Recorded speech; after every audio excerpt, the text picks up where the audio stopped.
This is Radio Health Journal. I'm Nancy Benson. This week, is COVID-19 the last pandemic we'll ever see?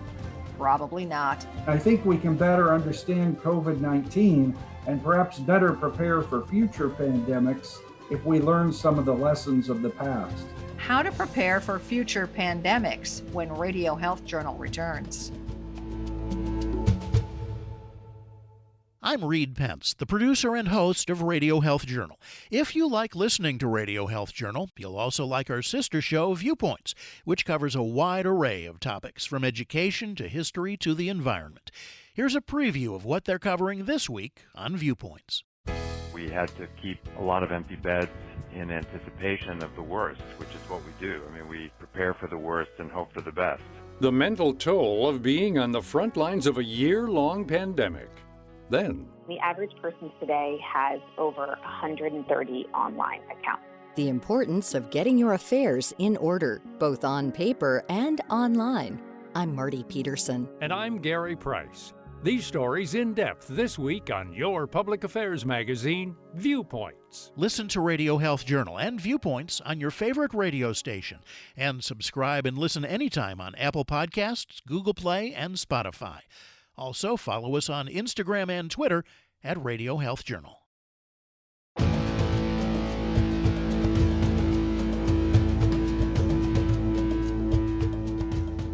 We've heard the word unprecedented to describe the COVID-19 pandemic, but are the events we've witnessed over the past year or so truly unique in human history? Far from it.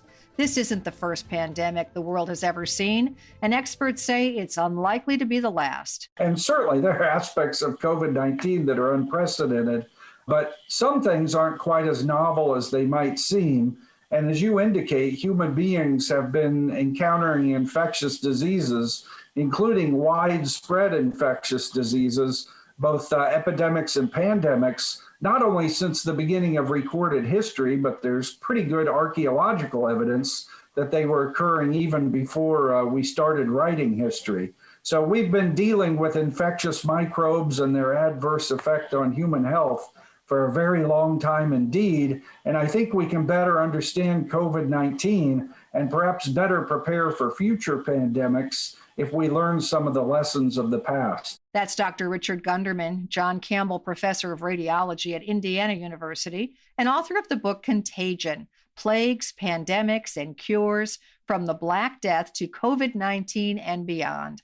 More than a year ago, when COVID-19 first appeared on the horizon, Gunderman recalls wondering whether it was going to be another big one, like the influenza pandemic of 1918, which killed 50 million people worldwide.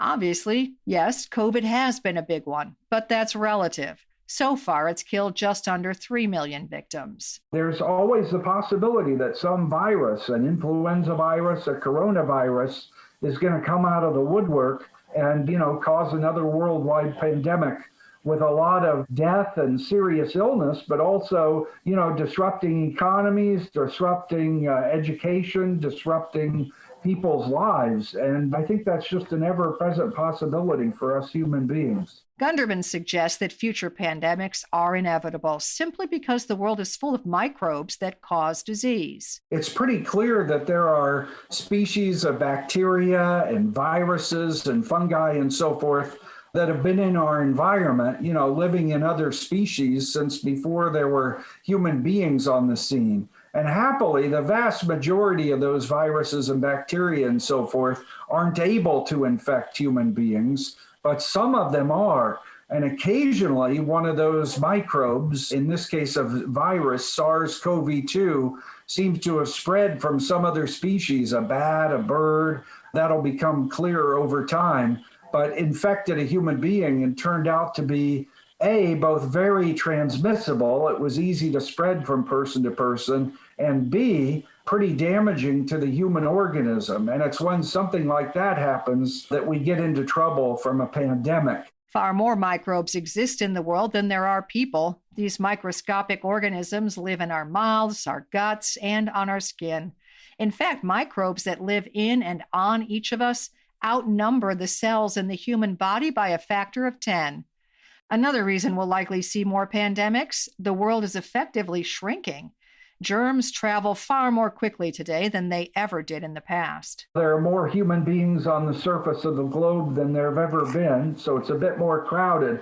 And of course, we're traveling far more widely and rapidly than we did in the past. So a virus like SARS-CoV-2 could literally get from the opposite side of the earth to the United States in a single day. So that's one concern, that we're so much more mobile than we used to be. Another one is that we're encroaching more and more on the natural habitats of some of the species that bear these kind of viruses. I have in mind like bats or birds or pigs. As we force them into smaller and smaller areas, we create conditions where viruses can be more rapidly transmitted among them, and then we put ourselves in closer contact to them, like the so-called wet markets in Wuhan province, China, and that also increases the probability that a dangerous virus, might make the leap from some mammalian species to human beings. Even though COVID-19 is yet another of the pandemics that have been common throughout human history, some events regarding this pandemic truly are unprecedented. Foremost among them, the medical triumphs we have seen. For example, the viral genome was sequenced 15 months ago or something like that.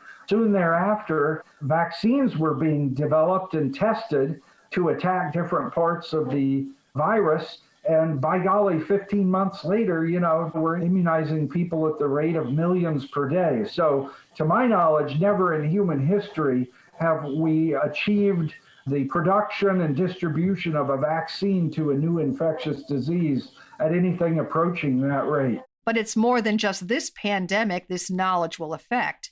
When future pandemics hit, Gunderson believes we'll be better prepared to meet the challenges they impose because of the lessons we have learned from COVID-19.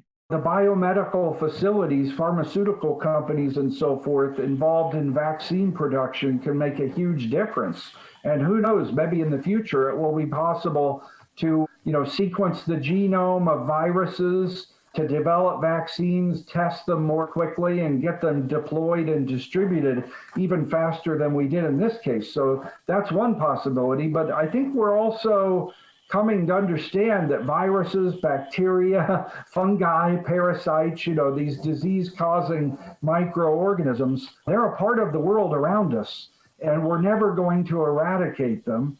And to some degree, we may need to learn in the future to get along better with them, a kind of peaceful coexistence, as opposed to developing drugs or vaccines that are simply going to drive them out of existence. We still have a great deal to learn about our natural world. Sometimes the actions we take have unintended and unforeseen consequences. Gunderson says that's a good reason to support the microbiologists, virologists, and bacteriologists who study these organisms. Gunderson's book is called Contagion, and it's available now. You can learn more about all of our guests by visiting our website at radiohealthjournal.org. Our writer-producer this week is Polly Hansen. Our studio producer is Jason Dickey. I'm Nancy Benson.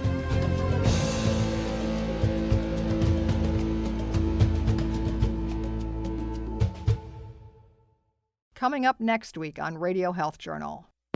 Poverty is not a lack of character. It's just a lack of cash. And so how do you solve a lack of cash? Well, by giving people money. Giving the homeless one-time grants of thousands of dollars. Then how studying COVID in mink could help us predict future pandemics. This is something we also think about as we're looking for mutations. Are there different strains that might come together in an animal and create a strain that we haven't thought of or prepared for yet? All that and more on Radio Health Journal.